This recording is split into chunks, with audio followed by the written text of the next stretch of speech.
close colleague, Danya Matos, to introduce herself. I'm just in awe of Danya and her expertise and all that she brings to her profession. And I want to make that clear because her work in the space of diversity, belonging, inclusion, creating transformative experiences for communities and bringing communities together who might not have had the opportunity to benefit from learning and engaging with each other. Her expertise is to make sense of all of the cultural inclusion and background factors that make people thrive in a world where it can be a little bit challenging. So I thought that it was very, very important to be able to engage Danya Matos in this experience because she will be able to bring a deep, deep sense of meaning and purpose to what we're going to experience. So I will, and that is just, minimal compared to the powerhouse that she is. But I turn it over to Danya to introduce herself. Oh my God, thank you so much, Tatum. You are amazing. So I love how sort of folks lift each other up. And thank you. Tatum invited me to join her in the teaching of this course and going to Puerto Rico. I was born in Puerto Rico, very proud to represent. And if you saw the outline of the course, it's really sort of leadership as resilience. And so my people and my island have shaped me in so many ways, and really excited to share that with you all and the breadth and depth of the experience. We know there's a lot of talk about Bad Bunny right now and the island and all of the things that are happening, right? And a sort of a discourse on leadership as resistance as you're talking through language, through dance, through art, through scholarship, through all of those things. I am currently the Vice President for Institutional Diversity, Inclusion, and Belonging. I have a JD and I was a federal public defender prior to entering higher education spaces, taught courses on the politics of identity. My undergrad was in international relations, politics, culture, and identity. So I bring a lot of expertise in sort of those domains around that, but also think about sort of leadership also is cultivating joy and centering beauty in the center of injustice, right? And that's really the history of my people who I'm so proud of. Chicago also being a very important nexus for the Puerto Rican community, given the migration patterns and the history. We have the only National Puerto Rican Museum here in Chicago, so I encourage you to visit it if you have it in Humboldt Park.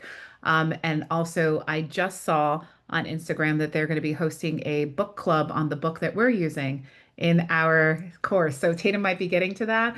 I just finished a book study with another group on it and can't get enough of it. So just wanting to connect you to that, but really thinking about this as this community. We're really excited for you all to join us and have what I know is going to be a transformative experience in Puerto Rico. So with that, I will turn it back to Tatum and thank you for being with us today. Great, great, great. Thank you so much, Danya. So as I said, I'm Tatum Thomas. My specialties are in the topic of leadership, not just by practice, but also by discipline. So typically when I'm teaching, I will teach leadership courses, leadership development to either students within traditional universities or for professional organizations as well, to cultivate really what I consider to be non-traditional methods to leadership. And what that means is, how can we use who we are and all of our power, all of our upbringing, all of our experiences to inform our unique practices as we lead, really recognizing that individuals have a lot to bring to their craft and that we're able to help movements, organizations influence social change because of our unique identities. And for me, thinking about the history of Puerto Rico, thinking about friends and family and colleagues who are from the island, I began to observe patterns of behavior and said, wait a minute, there's some type of special sazon there. There is something quite unique about the way the island mobilizes to influence change and uproot themselves in support of needing to make a difference in the island. And particularly if you're thinking about things such as past hurricanes, for instance, the way the community comes together and is deep rooted in their beliefs and their purpose and in their history to impact change, I thought was something special. I said it is a part of America. Puerto Rico is a part of Chicago. Why are we not there? Puerto Rico is diversity. Why are we not there? Puerto Rico is leadership. Why are we not there? And because I like to have a little bit of fun, Puerto Rico is sazon. So why are we not there? So that's a little bit about the nature of the course, why we're here, why we're energized about it. If you could take maybe about 30 seconds, if people could pop into the chat what they are most interested in hearing about the experience so that I could tailor the conversation, because you don't want me just reading off of a paper the notes. Remember, I'm old schooling it today because my computer's on the fritz. So pop in the chat. I will prioritize for you. You pop it in the chat. And if you want to talk a little bit about logistics more, we'll go there first. If you want to talk a little bit about what the learning aspects are, I have to talk about that, so we will do it. But I want to prioritize what's most important to the conversation. So go ahead and go ahead and put in the chat. Cassandra threw that in there. Thank you so much. Appreciate that. Yeah, what are you most interested in learning about? And if it's only Cassandra, she gets first dibs. She put it in the chat. Some people want to hear about everything. That's fine too. No pressure. Okay. Uh-huh. Good. So far we have curriculum, logistics, price, with and without scholarships, learn about how study abroad works and what's included. Can't make this trip, but wants to get sort of this pre-awareness of what to be interested in. So more of the logistics, the curriculum, and price. Okay, so let us start a little bit with the curriculum and the easiest things to get out the way. Okay, let's talk about course format, because people want to know how much time do I need, what's expected, that sort of thing. So course format, the easiest thing to get out there is that the learning aspect of the course will be online primarily. And what that means is starting in January, when people come back, we will have online access to the D2L site. So you would consider this as an online course experience with a block of travel really during spring break week, if you will. Okay. The times and that online course experience is what we consider to be asynchronous, or plan to complete your assignments primarily as you go. That's what they like to say. But of course, I will have deadlines throughout the time. But it is an online component of learning, in addition to synchronous modules where we come together just like this, where you would hear a little bit of similar to what we did today. We opened with a discussion topic, right? Had a little bit of conversation. Then we will bring in special guests to talk about a theme that directly relates to the trip. That theme that directly relates to the trip connects to preparation for the trip. And then we'll have some breakout groups where you'll work together and discuss topics, practice some skills that we're going to learn while we're abroad. So part of it, before we even go, it will be online, but most of it you will be doing the learning and assignments, the reflection pieces, case studies, and those sorts of exercises online, except for 4 modules where we come together in Zoom format. Okay. Other than that, when we're thinking about the learning format of being primarily asynchronous with a component of synchronous with the live webinar sessions with the guest speakers, think of the guest speakers as experts or being directly connected to the island. So for instance, one of our guest speakers is an expert in archival research. What she does is teach us the technique of archival research so that we can know how to read some of these old, I would say, I've taken a class with her before back in the day, but we would learn how to do discovery from old artifacts, so that when we go to Puerto Rico and we go to the National Archives and we're doing discovery in person on the island, then we're using some of those techniques in practice and unearthing information that way. That's one example. Okay, so that would be the synchronous and the goal of having. That's an example of what's happening in one of those 4 sessions. Um, when you're on site in the island, that's the daily leadership engagement across various sectors with different leaders across the diaspora in Puerto Rico. So we really tried to focus on all of the different core identity segments. So you will be introduced to certainly the Afro-Latino diaspora. You will be introduced to the Taino or indigenous diaspora. We will have learnings around colonialism and what that meant for the island. You will also ensure that you are communicating directly with individuals that work in different sectors. So our goal is to offer you, as you're on the island, a complete survey of different instances of leadership and how it may play out in different situations, so that you're informing a solid understanding of not just identity but leadership and how it may appear on the island.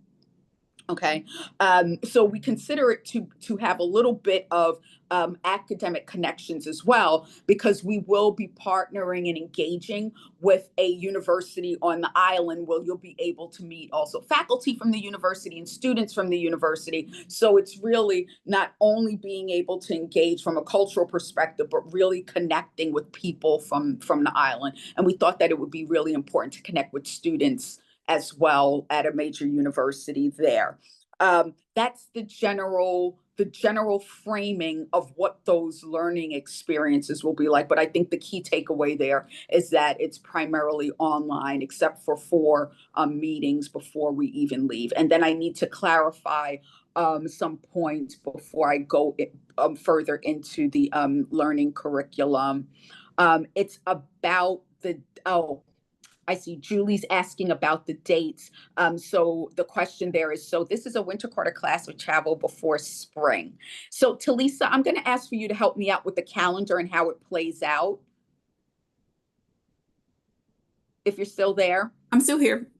Okay. Can you clarify the calendar? We can't go past the 27th at all, you said. That's correct. Yes. Okay.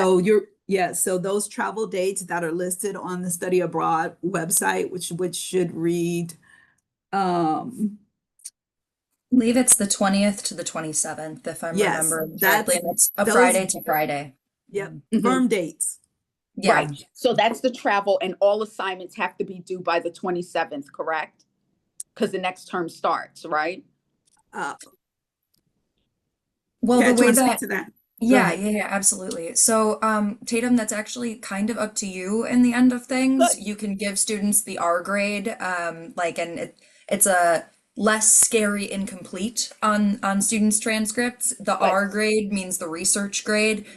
So if you have like a deadline that is after travel for the last assignment or last couple assignments, Yeah. students will still have time into the continuing quarter if you'd like. Good. So that's good on the back end, but the Yeah. last travel experience where we'll be doing active work will certainly be on the 27th. So I actually like that, because I'll make a revision to extend the deadline, because I was very uncomfortable making the final deadline on the 27th. So I wanted to clean up the back end. So that works. All requirements will most likely be due 2 weeks after that point. So on the front end, we will start to have conversations on those pre-departure items in January. So we are working to tee up our first speaker in January for that webinar, for instance. But I think we want to clarify when the official term starts for the course in winter. When will the course site open typically for D2L?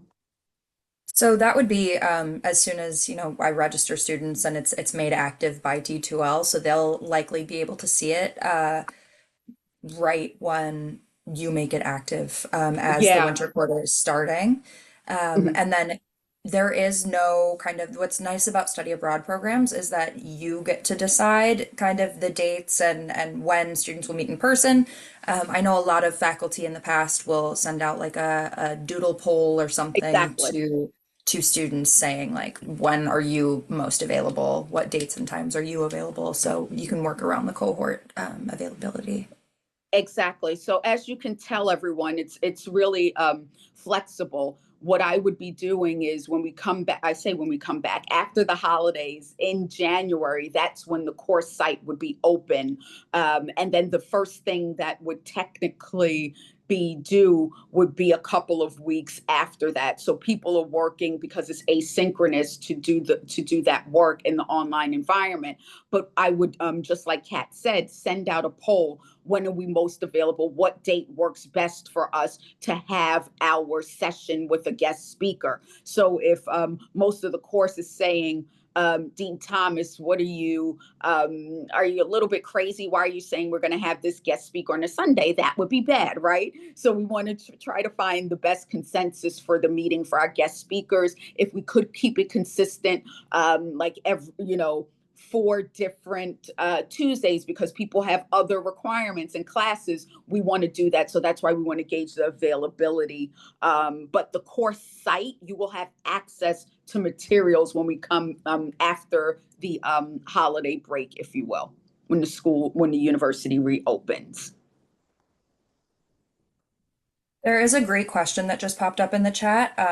Which designation would this fall under for SCPS students? So would it fall under lifelong learning, liberal learning, or the professional studies category?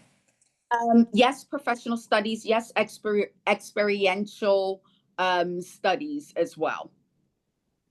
Right. And I'm forgetting one. So Talisa, Integrative learning as well. And then for anyone who, if you have like a kind of a unique situation, we can work with your advisor to figure out where it should go in your learning domain. Yeah, and that's accurate for any student, because we will have students from across the university in this course, not just SCPS. And many students have commented that they like the opportunity to get to meet students from across the university. That you should definitely check with your advisor, especially if you don't have an elective. This will qualify for most electives, as we know, but still check with your advisor to see where it will fit in your program. But yes, it fits. We try to design something that would be able to reach students from across the university. So that's, thank you so much, Talisa, for reminding me of integrative learning. There is not a language component. Many people on the island might be familiar with the language, but we are not anticipating that we will have visits with individuals who need language translation by any means. So there is no language learning requirement or component for this course. There's also a question about what job titles and majors would benefit the most. We really believe that the 2 core skills that are embedded in this course transcend professions. So if you think about identity or leadership, we believe that appears no matter what sector you're in. If you're not aspiring to lead within an organization, most likely you will need to either lead or influence community in a certain way. You might be taking on a leadership opportunity in the future. Okay. Oh, sorry, Emma. Emma, we can hear you. Okay, no worries. It's okay. It happens sometime. I just didn't want, if it was something private for us to hear and you didn't mean for that to happen. That's okay, Emma. So it's okay. So if you think about, years down the line, if you are going to lead something at a PTA meeting, even that simple, leadership is important. But if you're either going to lead an organization or be led within an organization from a formal sense, this topic, what you'll get from this experience is the nuanced ways that leadership is infused without people trying to teach it to you formally. You will see and experience leadership through identity and through a different culture, if you will. And therefore, it's designed to heighten learners' awareness and ability to perceive, opportunities to lead uniquely and differently. There's a part of this course where there is a reflective practice where you're going to be asked to think about your own self as a leader and sort of assess what aligns with what you're observing, experiencing, what is a little bit different. How might you round out your own leadership capacity because of what you witnessed, because of what you observed? How do you think about situations differently? How do you know what tools and skills and resources you need to create impact as a leader, given what you witnessed? So that's one of the things that emerges and why it's applicable no matter what discipline you're in. And then when we begin to think about identity, if you are a leader in an organization, if you're a leader, remember, use the PTA example, use the community example, use a church example, whatever example, there are different, our identities are formed by a series of experiences. And even if we grew up in the same household, we still will have a different identity. Therefore, even if we grow up on the same island, part of our identity might have some similar factors, but the way that they're espoused might be a little bit different. So therefore, no matter what industry you're in, as you're moving forward and thinking about these identity issues and thinking about how you engage with others, it's not just about understanding the other, it's also understanding, why am I reacting to something of the sort, right? How do I succeed through this because of who I am and how I've been developed and what I've witnessed throughout my growing? And there's a concept that I talk about sometimes about how do we begin to know what we know? And for me, that premise that started with some theorists from the 1930s, his name is Collingwood, and he talked about the human nature and the human science of knowing. It really is informed by all of your experiences. Just like when we visit the island, it's informed by all of their experiences. And that level of perception is something that does not matter what discipline or area you plan to be in professionally or where you are now professionally. They are core human skills that bolster your capacity as a knowing individual in society.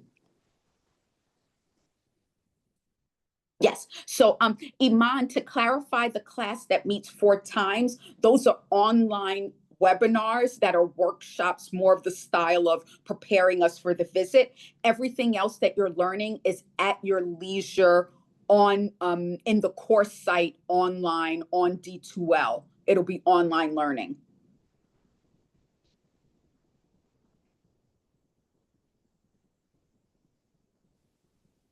And I think I want to pivot just slightly to talk a little bit more about logistics. Yeah, Tatum, would you mind really quickly if I just answer a few of the common questions that we're looking at here? Oh, no, Okay. I don't mind. Yes, you go ahead. Yes, you go ahead. Okay, got it. So I'm getting a few questions about I'll just run through the basics of what I'm seeing here. So application deadline for this program is November 1st. It's a very simple application. You just log in to studyabroad.depaul.edu. If you Google DePaul Study Abroad, it is that first link that's going to pop up. You log in with your Campus Connect information, like your login for the computer, all things DePaul. You start and submit that application. And if you do that before November 1st or by November 1st at 11:59 p.m., you are good to go. You are going to be considered for scholarships from our office, which otherwise you cannot be. We always have a few stragglers who on like November 3rd are like, can I please still submit and still be considered for scholarships? And I'll say, you can still submit if the faculty allows that, but I'm really sorry, you cannot be considered for scholarships. So if you need financial aid, make sure you get that application in by the deadline. We do have a formula for all students who apply by the deadline that considers their aid, their FAFSA, their grade point average, all of the things. And then you will be awarded long before you need to make a decision of committing financially to the program. We are never going to make you commit without knowing the price of the program. and your aid amount that you are receiving in scholarship awards. So don't think that you'll ever be, tied down to this program. You'll have to pay money just because you've submitted an application. Even if you're unsure on the fence, we always tell students to go ahead and get that application in before that deadline, just so you still will be considered for a scholarship. And then you can still accept or reject your admission to the program, based on how that works for you. So any other questions about, scholarship amounts can range anywhere from as little as $250 to $4,500. A lot of our standard awards are, I would say, 500 through 1200. And yeah, 500 through 1200. A lot of common awards are around $1,000. We are really, really great about giving scholarships to students, especially freshmen and non-traditional students. And I can't remember, I know that the School of Public Service has their own scholarships for study abroad. Does SCPS have a study abroad scholarship? Okay, great. Yeah, I do. Okay, great. And how do students go about applying? Because I know from the study abroad office ourselves, as I said, like really want to hammer it home because people usually get confused about it. There is no separate scholarship application. Just turn in your application for the program on time and you're automatically considered.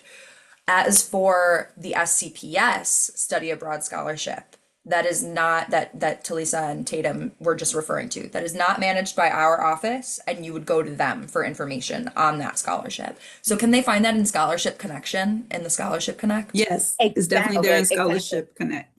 Yep. Exactly. And if you're an SCPS student, you've received an email with that direct link. Okay, great.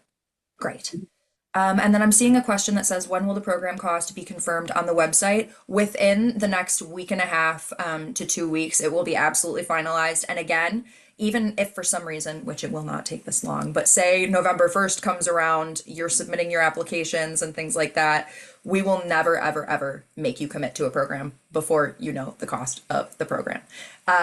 We're thinking it is going to be around in the ballpark of maybe a few $100s more, maybe a few $100s less, $2,000. So it's looking like it's going to be on the cheaper end of our programs, which is great. And then flights will not be included.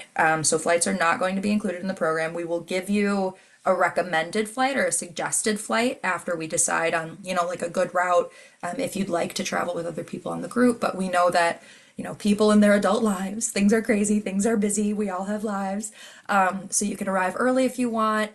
Accommodation would have to be covered by you, by yourself. You would stay in a hotel or something like that. Or you can, extend your trip after the program dates have ended, again, on your own dime.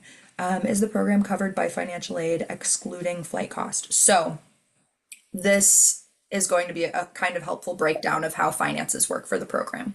So that 4-credit course, the course that is associated with the program that you would take in the winter quarter, if you are extended an acceptance to the program and you decide, yep, I want to do this, I can afford this, I got a little scholarship or I didn't get a scholarship, but I'm still going to make this work for me, you would confirm your enrollment in the program, and then I would manually enroll every single one of you in the course for winter quarter. So you do not have to enroll, you can't actually enroll yourselves in the course for the winter quarter that's associated with the study abroad program. So that's always a huge question. What course do I register in?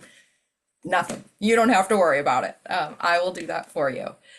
Then, as far as how that works tuition wise, unless you want to take an extra course on top of your regular course load and pay extra tuition, you should treat your study abroad course like any other class. So I know that as a traditional student, when I was at DePaul, I took 4-credit courses per quarter. And that was my 16 credit hours. I knew that, I knew what to expect tuition wise. I don't know what the standard course load is for SCPS students, but keep it standard. If you were going to enroll in 3 classes, enroll in 3, but then if you get accepted into the study abroad program, we'll let you know that you're accepted, drop one of those courses and, don't pay extra tuition. Just have this be one of your regular courses. Does that make sense? Can I get some thumbs? Cool. Okay, great, Yeah. because a lot of people get hung up on that. And then That was helpful for me too. great. Okay, good. And then the program fee that will be up on the website and when it's finalized, since you all have already started applications, most of you, I'll send out an email as well to those of you who have started applications, letting you know, hey, program cost is up. Here's the breakdown. Here's how much it costs, but that'll all be on the website as well. That program fee is an additional program fee. So you shouldn't be technically paying any more in tuition because you should be slotting that course in as one of your regular courses and the amount of tuition that you normally pay. And then say it does end up being $2,000. That $2,000 is the additional program fee that is for the lodging, the speakers, the meals, etc., all of the stuff on site. Usually people will use like the study abroad scholarship, the SCPS study abroad scholarship, or even outside scholarships. I highly recommend checking on Scholarship Connect through DePaul. If you just Google DePaul Scholarship Connect, comes right up. There are so many scholarships that aren't advertised for studying abroad, for non-traditional students, et cetera, et cetera. So those scholarships, if when you are granted them, you'll get all the information about the amounts that you're given, and then those will hit your student account and be taken off toward that program fee. Does that make sense? So it would be just an extra $2,000 that would be triggered, added onto your account, and it would be labeled as Study Abroad Puerto Rico. Cool. Okay. Great.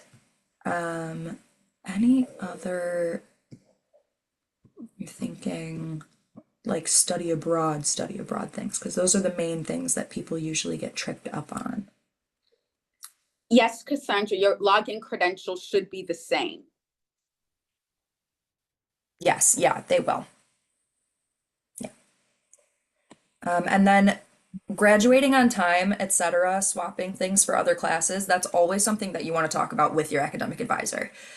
You can always make an appointment with them in Campus Connect and like still apply to the study abroad always, no matter what. I would say get your application in just to be considered and be eligible for aid, but make sure that you do be responsible about where this will slot in and how this will benefit your academic progress. So make an appointment with your academic advisor. It'll only take about 15 minutes.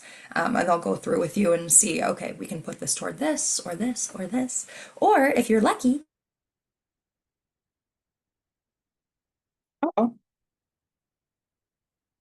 Kat, you're frozen on my end, so I'm gonna respond to one of the questions that we received, and yes. Can you clarify, not identify, may you clarify if the 2K includes lodging while in Puerto Rico and or meals? So you can take that now that you're back. Okay, yeah, sorry that I'm also on the fritz. We just moved into a new apartment and my Wi-Fi has been going in and out all day. So if I freeze again, sorry.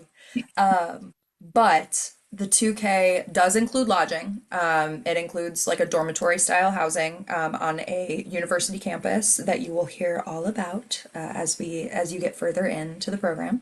And then you will have a welcome dinner, a departure, the night before you leave, farewell dinner, probably a few like lunches and snacks here and there, lunches like on campus with speakers, and a pre-departure meal if you can make it to that before you all actually go to Puerto Rico. And when we do have that budget absolutely confirmed, program fee down to the last cent confirmed, in the breakdown on the program webpage, it will say, this is the number of meals that are included. This is the number of meals that you're expected to pay for yourself, things like that. So when that budget is finalized, which will be very, very soon, every single thing that you're expected to pay for, it'll all be listed out very clearly for you.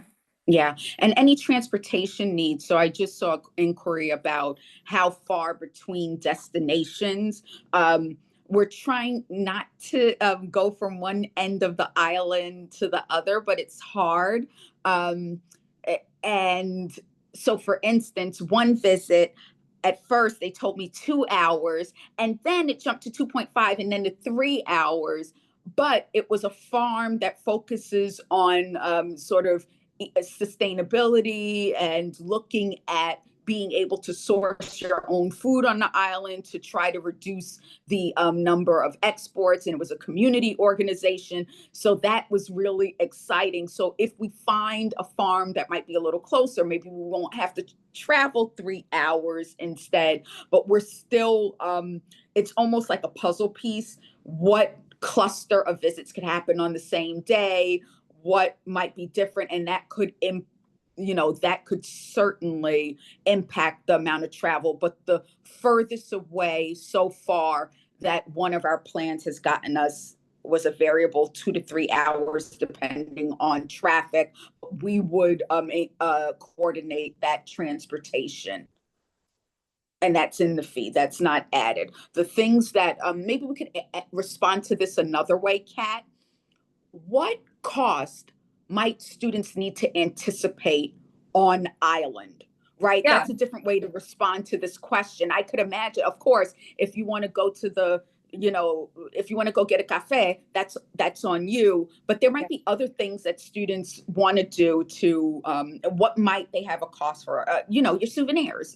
Some of it is similar to normal things, but can we respond to it that way? What might they? Absolutely. Yeah, yeah. And in the budget breakdown too, it's a little bit trickier because this is literally the first cohort of this program. So we don't have any data. Like when you're done with this program, you'll answer in your survey, hey, how much did you spend? Because students vary, you might be a person Michelin star restaurants, or you might be a person who wants to, I just saw in the chat, buy your own groceries and make your own meals back at the dormitories and save money that way. But we will always give you, and I will still be finding these numbers. We will give you like a range of like, here's what students normally spend, here's what you can expect to spend during this amount of time on the island, just living like regular day to day, not doing anything crazy. So we will give you a cost breakdown that way of how you should budget. And then kind of like cost of living numbers compared to Chicago on the island as well. So we will absolutely be providing that. And then you can kind of figure out based on that, okay, these are the amount of meals that aren't covered. Do I want to have a few fancy dinners and I'm going to eat, very local at tiny little stands and things like that on other days? Do I want to get a coffee every morning? So it's all very, very personal. But we will give you numbers like how kind of helping you how to do a rough budget of the destination. Yeah, I'm trying to respond to some of the inquiries. There was a good one about if we're in the dorm, can we cook our own meals? I really don't know, so we'll ask. But I found that one to be interesting because particularly, me in the morning or at lunch, I usually just have something quick anyway. So maybe there is something that I could put together. That question was helpful. Talisa, what's the start date of winter? I think we skipped a question. I was so focused on the back end and when things were due as a faculty member, but I want to give what's the start date of the winter term? January 3rd. It is the 3rd? Okay.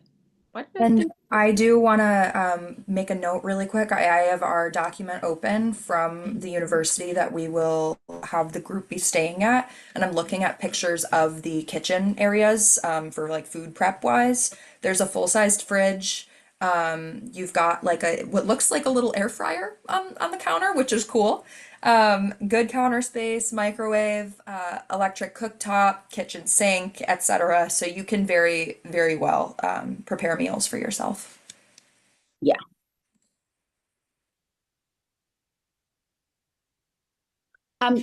Kat, after we go, is there a way? I know we're going to share the recording. I do not believe that the chat comes with. I'll save it. Yeah, I'll save the chat. Absolutely. There's some I'll really make good. Yeah, and if I there's add some good something questions to the international question too. So the relationship of Puerto Rico is quite tricky, and we'll be learning that, to the United States through the course. So I will say that for transactions on your card, it is considered international. So if you have a fee-free card or credit card, I would go that route instead of a debit card, because some debit cards charge you the translations rate. So you do not need a passport, right? So we are US citizens, all of those things. But I will say that for those credit card fees, if you have one that has not, or, try to avoid using your debit card and make some of those questions beforehand would be important.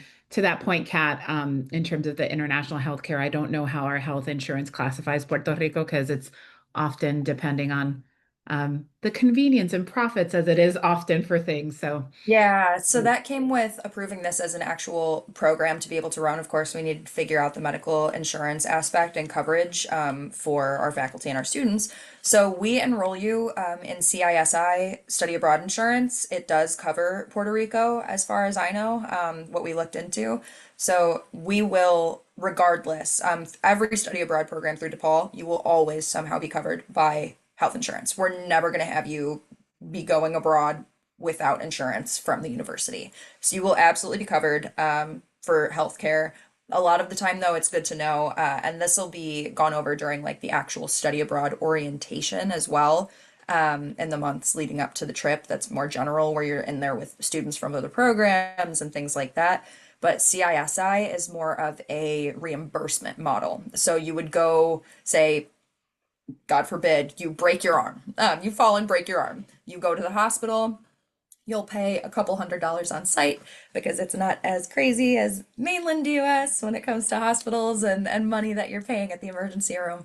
And then you call CISI and you basically provide them with the receipt information, the medical bill, and then they will send you that money back because you are covered through the insurance. So you pay up front and then you're reimbursed for it. As far as vaccinations and things like that, I don't know anything regarding vaccinations that you would need, even if you were just traveling to Puerto Rico. Danya, since you know, yeah, no, I see you shaking your head, no. there's not a lot in particular. I will say, it's an island, y'all. So, there are mosquitoes. They like to eat me alive. So bringing off and Caladril and all those things is definitely important. But I've never gotten vaccinations specific to that outside of kind of regular routine. And I think Yeah. at the university, it's Sagrado Corazon, but I will add the link. Right, Tatum? Yeah. And then I did see a question as well that is very important about when you would need to submit like your medical accommodations information. Mhm. As soon as you know that you're accepted to the program, as soon as we accept you in our system and you receive that email from us, you'll gain access to like 3 new forms. It's like health information, housing information, and passport information. And right then and there, you can say everything you need to say to us, and then you will also contact the Center for Students with Disabilities on campus and let them know, because we do need to like have it verified through them that you do need medically those housing accommodations. But yeah, you can reach out to our office directly and you can put it in your forms as well, as soon as you're accepted. And sorry, Cassandra, did you have a question? Yes, I do. Let me see. It's in here. So basically I attended undergrad and grad somewhere else, and I thought that I heard something about like within the application your GPA is considered. So I'm wondering that if I'm going to need to like gather transcripts. I did continuing education with DePaul, but I didn't necessarily um, complete a formal degree.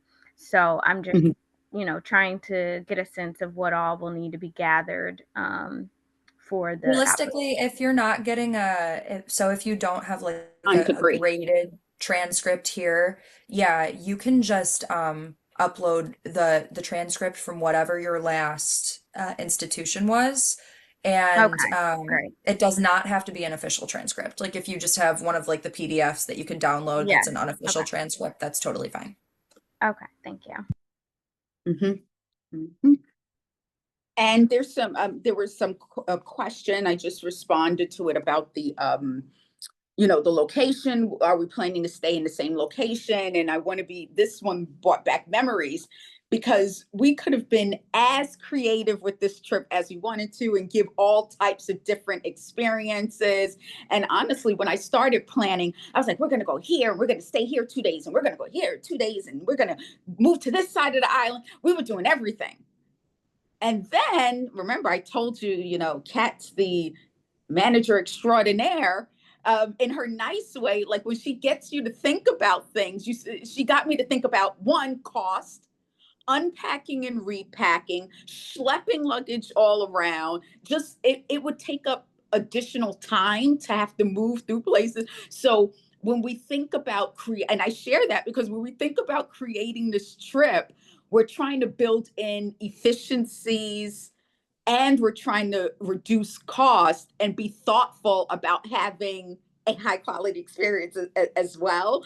And I think the burden of the quality of the experience is on the engagement among the group, the engagement with people on the island, the engagement during the visits, and the engagement as a community. So yes, we are still working out some of the scheduling. We're still committed to keeping costs as low as possible. But I share that perspective because Kat was like, okay, now bring it down. Because I was ready. We're gonna, part of the trip, right? A different type of trip. It could have been to experience all of the hotels in Puerto Rico. What kind of experience would that give us, right? See, she doesn't like that one. See, I won't write that for her. I won't write that version. No.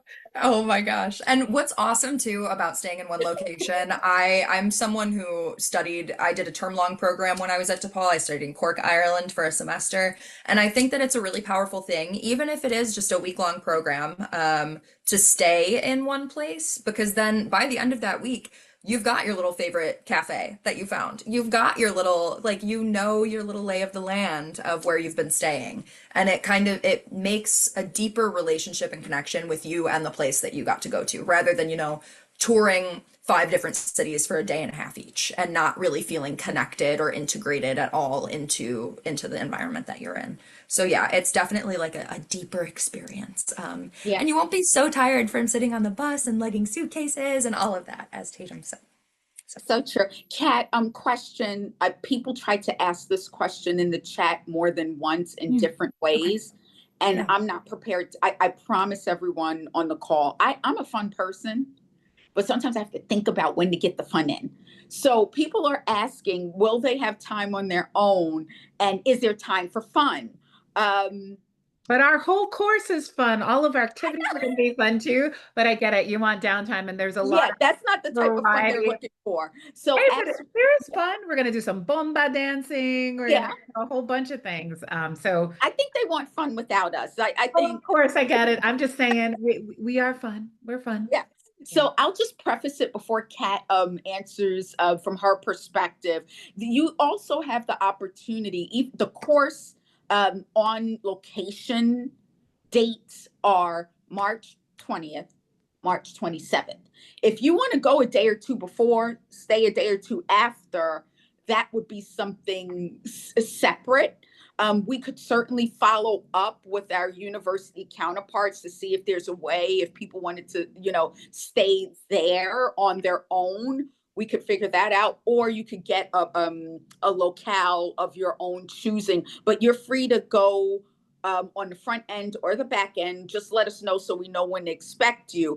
But built into the time that we're there between the 20th and 27th, Kat, what have you seen in your experience? Yeah, you absolutely should and will have free time. Like a lot of the times, professors will treat it like kind of sometimes starting earlier than 9, depending on like what's going on and what activities are planned for the day, but kind of like a 9 to 5, 10 to 6 job. Like think about those hours. Like you will have most evenings, maybe not all, to yourself or with the group, time to explore. But since it's not like group meals every single night and things, you will have freedom. We kind of did that on purpose. Tatum, I remember from our conversations, 1, to keep costs down, and 2, so that you can go and kind of explore, like go off with maybe members of the group or find your own place that you want to eat food or cook dinner or something. So yeah, you will have evenings and things like that free, maybe a couple hours here and there, depending on how everything shakes out, on the island. But yeah, there will always be, it's not like you're with the group 24/7 and have to be like socially on at all times. No, you will have a little bit of downtime for sure. Airport transfers. Airport. Yeah. Yes. Tatum, did we decide on that? that's just a thing that's up to you. Are we doing the We airport did transfer? decide that everyone has to make it there on their own, but what we wanted to do when we get closer to it is say if people could arrive, this is just an example. If most people could arrive around 2 o'clock, we could certainly coordinate a transfer around that time frame. Yeah. But what we can't do is a bunch of individual, someone's coming at 9, 10, 11, 12, and back and forth, back and forth. That can't happen. But we would try to get closer to it and say, we would have, this would be our, or what people could do, what I know students have done before, has coordinate, they get their little WhatsApp group or their little chat together and they say, okay, I'm flying on this flight and arriving at this day and time, and then that way it's coordinated. But yes, if it happens that way, yes. But if it's a bunch of ones and, all over different days, different times of the day, that's hard to coordinate logistically. Yeah. And that's what we see commonly too. It's like as we get closer, we take all of the flight information that you all will enter, like, and say when you're arriving, and then we'll either kind of book airport transfer based on one airport transfer based on like when the mass amount of students are arriving, or we can let be here by this time, and the airport transfer will be here at this time. So kind of, however, I think the second option might be better, just to give you guys like when you're not booking flights with like, hopefully I get to be there for the airport transfer. Hopefully I don't, or hopefully I can make it there. Yeah. So we'll definitely let you know what time to be there by and what time the airport transfer will come. Okay, so earlier I had dropped my email in the chat. If anyone has any questions about the program, the curriculum, if you're nervous about the learning experience and you're like, is it going to be too much work? Just know that because I'm the dean of a professional school, I do deeply believe in project-based learning and hate to paper people to death.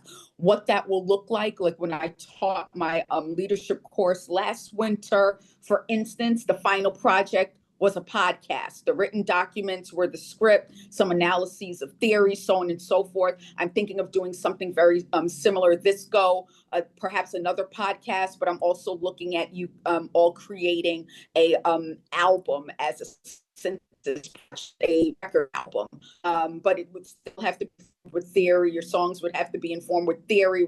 And no, I'm not asking people to sing. We have AI for that, and we will talk about respectful and ethical use of AI for generating an album complete with album artwork to represent what you learn. So I do care deeply about project-based learning. Other than case studies will be what they are. It's an analysis, but they are short papers, a reflective piece, you sharing what you learned throughout the process. That's part of it. And then the discussion board, short, like 250-word statements on something, on a question that we pose. Other than that, the other things will be project-based learning that require a little bit of creativity and creative thinking. And I do believe in using the technologies of the day in an ethical and agreed upon way. How's that sound? Okay, thumbs up. No, thumbs up.